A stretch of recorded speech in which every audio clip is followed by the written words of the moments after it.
Hey guys, I hope you had a wonderful week this week so far. And if you haven't, I want to make sure you understand that we love you, God loves you, and if you just allow Him to, He can always be in control. I want to talk a little bit about these devotions that we've been doing. I've been able to enjoy getting started on these again. It's been a nice thing to be able to add to what we've been talking about on Sundays, on Wednesdays, and all of that. And I know we've only done a couple of these so far as we've been back doing it, but I hope you've noticed that they fit to what we've been talking about. They fit to the message of what has been going on. And it's enjoyable because we can add to it. Not that I couldn't just say this piece or these pieces on Sunday when I'm preaching the message, but sometimes I think about these things later, or God sends them to me later, or it just fits better being said a little bit separate from it. It just kind of is a good way of working things together, and as we know, all things work together for the good. And so of those who love God, by the way, let's finish that.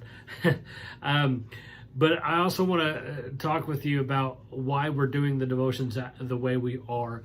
I'm putting them out there on Facebook I'm putting them out there on YouTube first.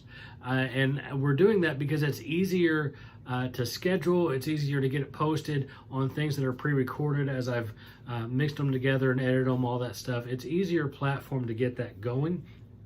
Also, not everybody has Facebook, so if we can get it onto YouTube, anybody who's on the internet and going to be watching these at all has the ability to watch them on YouTube. So it's easier to get that information out there. And then we can also share them later for those of you who might be on Facebook more than you would be on YouTube. We can go ahead and do that. So it works, I think, pretty well so far. And I just also want to kind of expand that YouTube platform. We have quite a few people that check out things on Facebook, see what we do, see all the different posts, the lives and all that stuff. There's not that many on YouTube yet. And it may not grow to be something huge. I don't know. I don't know what God has in store for it. But I want to go ahead and do this way to be able to try to get more views on there and see if we can get a lot more interest going on YouTube as well. And so I just wanted to share that with you guys. Today we're going to be talking, again, it's going to be something that fits along with what we're going to be talking about this Sunday. But we're going to be talking about faith. And faith is one of those words that the Christians use all the time, right? It's something that we talk about a lot. We use that word. But it's also a word that's difficult to define.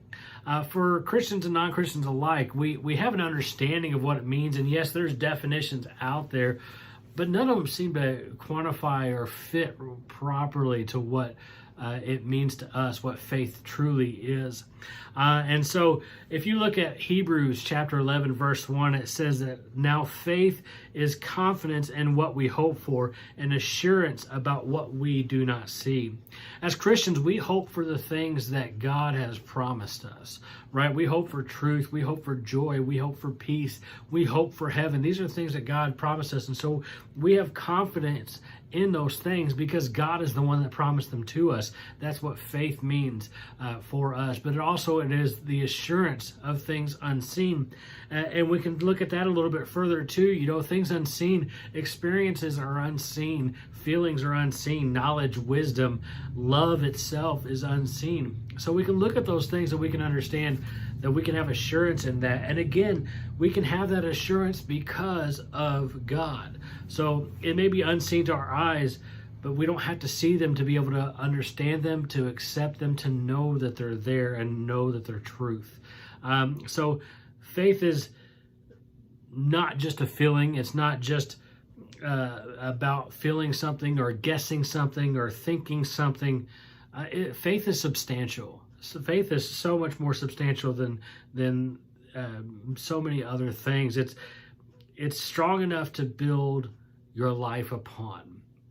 And it's really a word that you can understand, that it's strong enough to build your life upon, whether it's faith in God, whether it's faith in any other kind of presumed deity, though we know that God is the only one out there.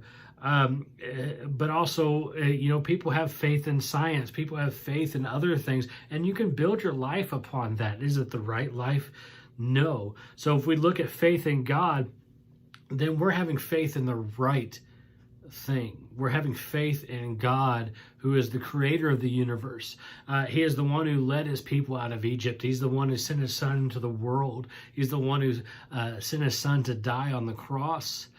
He is the one that rose from the dead, because Jesus is also God. He is the one who is the Spirit, who is promised and who's willing to come into our hearts, to come into our lives and be a part of us when we accept him, when we turn ourselves to him. And so if we are fully living for him, he is the God that is inside of us.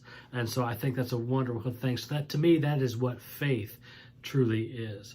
I thank you guys, and you have a blessed, wonderful day. I want to thank you for joining us.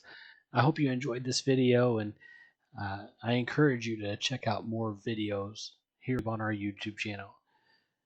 If you want to learn more about Christ or more about our church, please check us out on our website, northavengb.com.